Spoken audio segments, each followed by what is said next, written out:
Narito na naman po tayo para sa isa na namang magandang pelikula na pinamagatang Romeo Must Die na napalabas noong 2000. Ito ay patungkol sa isang preso na naisip na tumakas sa kulungan nang malaman niya na may pumatay sa pinakamamahal niyang kapatid. Kaya't ano pa ang ating hinihintay? Sit back, enjoy and relax, love you. Nagsimula ang pelikula nang makita natin ang isang lalaki na nagngangalang Po. Siya ay isang reckless man at ginugugol niya halos ang lahat ng oras niya sa mga nightclubs. Isang araw ay may nairita sa kanya at dahil doon ay pinaligyan siya nito. Matapos noon ay ang isa sa mga tauhan ng tatay ni Po na si Kai ang nakigulo ang pinigilan niya sila na atakihin si Po. At napayuhan nga niya si Po na umalis na siya ng nightclub na ito pero naisip na nga ng ibang mga naroon na atakihin si Kai. Pero nagawa naman niyang mapatamba sila. Tinutukan nila ng baril si Kai hanggang bigla na lang dumating na doon ang may-ari ng nightclub at nilabas na din ang baril niya at sinabihan na sila na umalis na dito. Kinausap ni Kai si Po at sinabihan ito na sa ngayon ay nasa gera sila at hindi nararapat na lumabas siya ng mag-isa o ang makipag-away sa iba. Pero nainis nga si Po sa kanya at naisip na sumakay na sa kotse niya at umalis. Sa sumunod na araw ay natagpuan na lang ang katawan ni Po na nakalambitin sa isang poste. At nabalitaan na nga ng tatay niya na sising ang pagkamatay niya. Matapos nun ay nakita natin ang isang lalaki na nagngangalang Isaac na nakatanggap ng tawag mula sa misteryosong tao na nagsasabi na patay na nga daw ang anak ni Sing. At doon ay nautusan niya si Mac na papuntahin sa kanila para alamin kung sino ang pumatay dito. Sa loob naman ng kulungan ay nakita natin ang isang lalaking nagngangalang Han. Natanggap na niya ang balita na namatay na ang kanyang kapatid. Nagalit nga siya ng gusto nang malaman ito at nagawa niyang makapagsimula ng gulo sa loob ng kulungan. Dahil sa ginawa niya ay dinala siya sa isang silid para torture him pero dahil sa angkin niyang combative skills ay nagawa niyang maatake ang mga naroon at nakuha na din niya ang susi. Matapos niyang mapakawala ng sarili niya ay umalis na siya doon at ginamit niya ang isang uniform para makapagpanggap na isa siya sa mga guard. Nagpunta si Isaac kay Sing para makiramay at sinabihan ito na wala ni isa sa mga tauhan niya ang nag-iisip na patayin ang anak niya. At nasabi din niya na tutulong siya para hanapin ang pumatay sa anak niya at siya mismo ang maghahatid nito sa kanya. Sa katunayan ay naiisip ni Isaac na baka inaakala ni Sing na isa sa mga tauhan niya ang may gawa nito. Kaya kaagad niyang nautusan ang assistant niyang si Mac na protektahan niya ang kanyang dalawang anak 24/7. Matapos nun ay nakita natin ang anak ni Isaac na si Trish nang lapitan siya ni Morris at sabihan siya nito na pinagbutos ng tatay niya na protektahan siya sa buong araw. Pero hindi niya nagustuhan ang narinig niyang iyon. Nalipat ang eksena sa isang barbershop nang makatanggap ng isang package ang may-ari at binigay nga niya ang package na ito sa kanyang customer para buksan ito. Pero bigla na lang may napakalaking pagsabog ang naganap nung sandaling mabuksan na ang package. Matapos nun ay nakita natin si Trish na nasa isang pamilihin at balak nga niyang bumili habang si Morris naman ay abala sa pagkanta-kanta niya. Nakita natin si Hannah nilahan siya na nais niyang magpahatid sa lokasyon na nakasulat sa papel. Pero tinanggihan siya nito kaya naisip na lang niyang nakawin ang kotse ng taxi driver na ito. Pero bigla na nga lang sumakay doon si Trish at agad siyang sinabihan na umalis na dahil sa tinakasan lang niya si Morris. Matapos nun ay tinanggihan niya ang binigay na pera ni Trish sa kanya. At umalis na ito. Matapos nun ay nakita natin si Colin na tinatawagan ng tatay niyang si Isaac. At nasabihan niya ito na nagawa ni Paul na tawagan siya bago ito namamatay. At nasabi nga niya na meron siyang isang solusyon para matapos na ang gera sa pagitan ng dalawa. Nagulat nga si Isaac sa mga sinabi niya kaya naisip niyang sabihan ito na magmadali siyang magpunta sa kung nasaan siya ngayon. Tihan naman ay nagtungo sa lumang bahay ng kapatid niya at tinitignan niya ang mga lumang larawan nila. Matapos nun ay naisip niyang tawagan ang huling numero na nagawa ng kapatid niya na tawagan bago siya mamatay. At nalaman nga niya na ito din ang mismong tindahan kung saan nagpunta si Trish. Kinausap ni Max si Trish at sinabihan siya na kailangan niyang tanggapin na may mga promo protekta sa kanya dahil napakadelikado ng paligid. Pero tinanggihan pera niya ito. Dahil doon ay nagalit siya ng husto at naisip na puntahan si Morris para bugbugin ito. Tinabihan niya ito na mag-iiwan siya ng ilan pa niyang mga tauhan para magawa na niyang mabantayan ng maayos si Trish. Matapos noon ay nakarating na si Colin sa opisina ng tatay niya. Nasabi nga ni Isaac sa anak niya na meron silang ilegal na misyon sa business nila at kung sakali man na magtagumpay ang mission nilang ito ay ititigil na niya ang mga illegal business nila. Pero kapalit nun ay kailangan niyang maprotektahan ng lubos si Colin pati na din si Trish. Matapos nun ay dumating na doon si Mac at nasabi niya ang patungkol sa pangbobomba sa isang barbershop. Nasabi niya na kailangan na nilang mailigpit ang lahat sa lalong madaling panahon dahil hindi naligtas ang sitwasyon nila ngayon.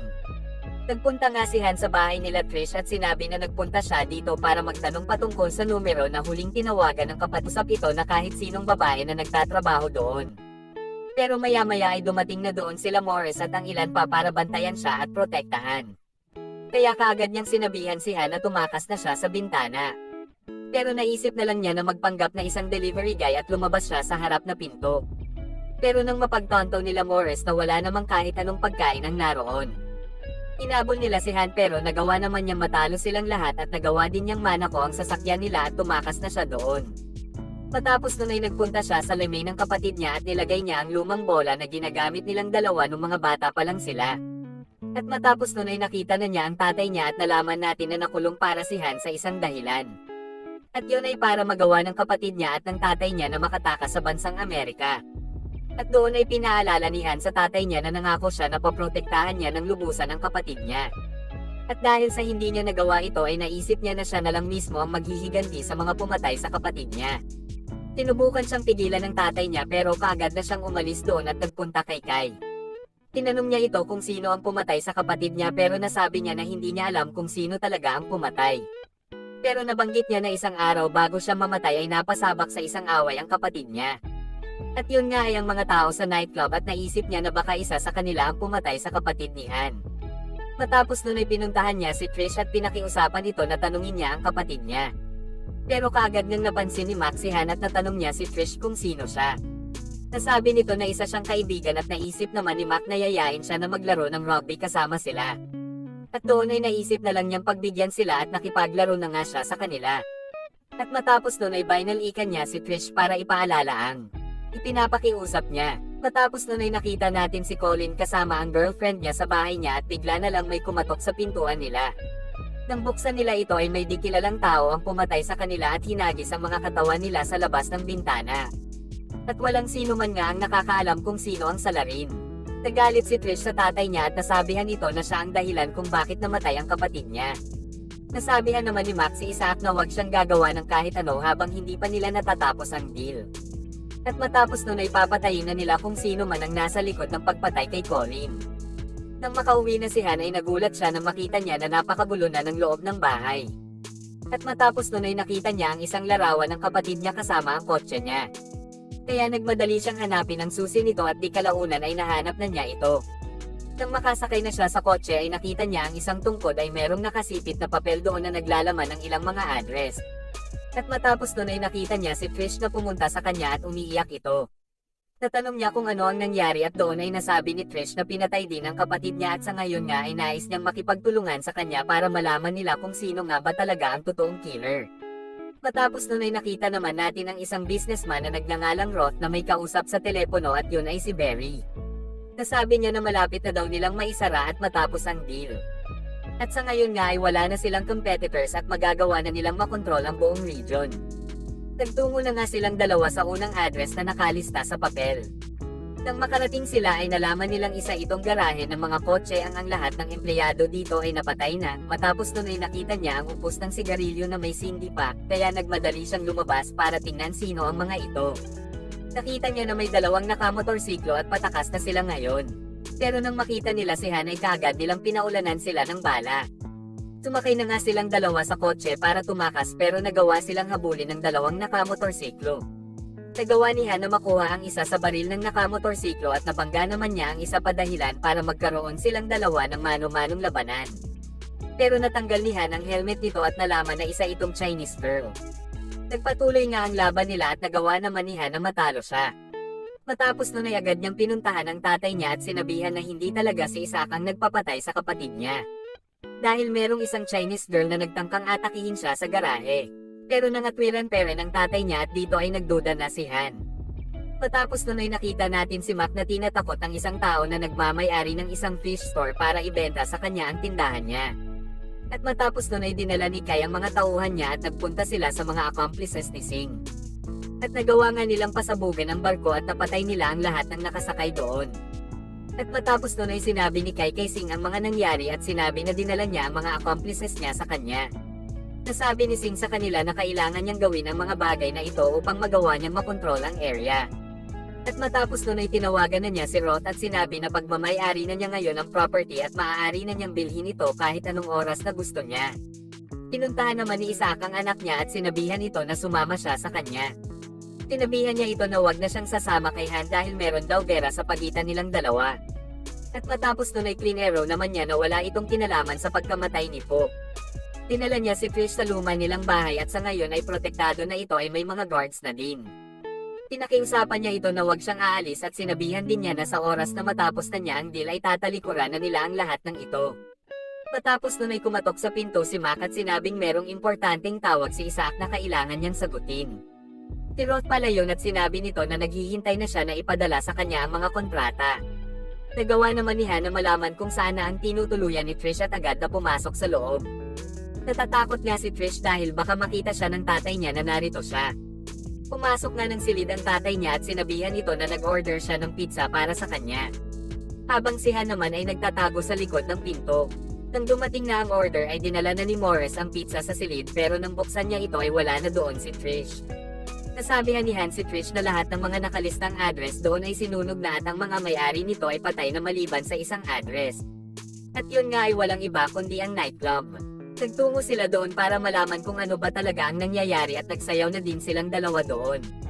Pero ang may-ari nga ng nightclub ay nakilala sila at nautusan niya ang mga security na dalhin sila sa kanya. Nagagalit nga siya dahil ayaw daw niya na ibenta ang nightclub niya sa tatay ni Trish pero bigla na lang pumasok doon si Mac at dito ay nalaman natin na ginagawa pala niya ang mga bagay na ito nang hindi nalalaman ni Isaac. At sa pilitin nga niyang pinipilit ang may-ari para ibenta ang nightclub sa kanya. At nang hindi nga sumang-ayon ito na ibenta sa kanya ang nightclub ay binaril niya ang may-ari at ginawang hostage si Trish at hinuli nila si Han. Nagising na nga si Han at sinabihan niya sila na hayaan na nilang makaalis siya dito pero pinagtawanan lang siya ni Morris kaya nagawa ni Han na bugbugin siya. Matapos nun ay ginamit niyang ang water hose para labanan silang lahat. Sumunod nun ay sinuntok niya si Morris at doon ay nasabi na nito kung saan niya matatagpuan si Trish. Matapos nun ay ninakaw na niya ang kotse nila at tumakas na sa lugar na yon. Nakita natin si Sing na nagawa ng may benta ang lahat ng pagmamay-ari niya kay Roth at nakuha na din niya ang pera. Pero habang papalabas na sila ay nakasalubong ni Sing si Isaac na nais ding ibenta ang mga pagmamay-ari niya kay Roth. Nakatanggap si Isaac ng isang check na nagkakahalagang $38 million pero nasabi ni Isaac kay Roth na nais niya na maging partner sa club na itatayo niya. Pero nagulat nga si Roth sa sinabi niya at sinabihan ito na hindi ito ang napagkasunduan nila. At sinabihan na lang niya ito na kailangan niya ng oras para makapag-isip. Tinis nga si Mac dahil nais din niyang maging isang partner kaya sinabihan niya si Isaac na wag na siyang makipag-partner dahil kung hindi ay papatayin niya ang anak niyang si Trish. Dito lang nalaman ni Isaac na isang traidor si Mac dahilan para maisip ni Isaac na patayin siya. Pero nagawa naman ni Mac na mabaril siya. Ang mga tauhan nga ni Roth ay dala-dala ang mga kontrata at nilabas na nila ang mga baril nila at pinatay nila ang lahat maliban kila Mac, Isaac at ang anak niyang si Trish. Matapos nun ay tumakas na sila sa lugar na yon. Tumakbo si Roth kasama ang tauhan niya papunta sa helicopter at nagawa naman ni Mac na mahabol sila. Pinaril niya sila at nagawa naman niyang matamaan ang suitcase na naglalaman ng mga kontrata dahilan para malaglag ito. Pero kaagad nang natapos ang kaligayahan niya nang biglang dumating doon si Han. Papatayin na sana ni Mac si Han pero buti na lang at nagawa ni Trish na patayin si Mac bago pa man niya ito magawa. Matapos nun ay nagtungo na siya sa tatay niya para kamustahin ang kalagayan nito. Nagpasalamat si Isaac kay Han at humanga siya sa angkin niyang lakas. At matapos nun ay nagtungo na si Han sa bahay ng tatay niya at doon niya nakita si Kai. Dito niya nalaman na si Kai pala ang totoong pumatay sa kapatid niya dahil ito daw ang pinag-utos ng tatay nila. At yun daw ay dahil sa magagawa ni Po na makaapekto sa deal dahilan para malugi sila ng milyon-milyon. Matapos nun ay naglaban silang dalawa. Nakakapalag si Kai sa kanya dahil isa siyang kung fu master pero isa ding kung fu master si Han at sa mga pagkakataon na yun ay natutupok na ng apoy ang buong paligid. At sa bandang huli ay nagawa niyang mapatamba at mabali ang mga buto ni Kai dahilan para manalo siya sa laban nila. Agad siyang nagtungo sa tatay nila at galit na galit nga siya dahil siya pala ang utak sa pagkamatay ni Po.